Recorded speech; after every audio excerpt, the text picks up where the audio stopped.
Bueno, esto es el Irusta tinto.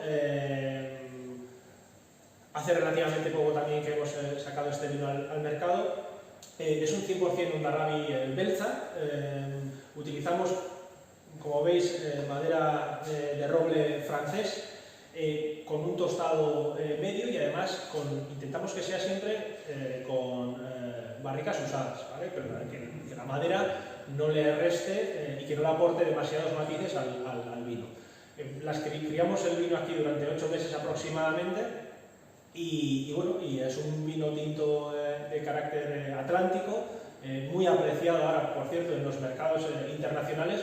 Lo malo que tenemos es que, bueno, que este es todo nuestro vino tinto y bueno, como veis el volumen es muy pequeñito, a pesar de que, bueno, de que la demanda es pues, bastante mayor de lo que podemos ofrecer